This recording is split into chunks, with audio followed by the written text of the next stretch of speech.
KPU Palembang telah membuka pendaftaran calon anggota Panitia Pemilihan Kecamatan atau PPK dan calon anggota Panitia Pemungutan Suara atau PPS sejak 12 Oktober hingga 21 Oktober 2017 mendatang. Hingga 5 hari dibuka, telah ada 170 berkas pendaftaran yang masuk di KPU Palembang.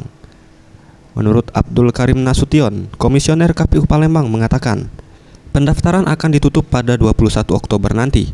Kemudian, pada tanggal 22 Oktober akan diumumkan peserta yang lolos seleksi administrasi. Usai lolos seleksi administrasi, selanjutnya para calon anggota PPK dan PPS akan mengikuti sejumlah tahapan seleksi. Petugas yang lolos seleksi akan diambil sumpah pada 11 November 2017 nanti. Pendaftarannya, penutupan pendaftaran atau penyerahan berkasnya itu tanggal 21 Oktober. Ya, sehingga tanggal 22 itu sudah diumumkan yang lulus seleksi administrasi.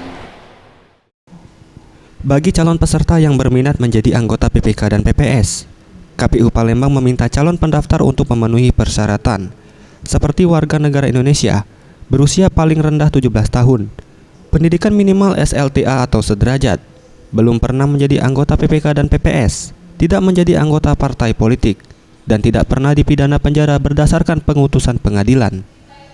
Anugrah Sandi Pratama, Sriwijaya TV.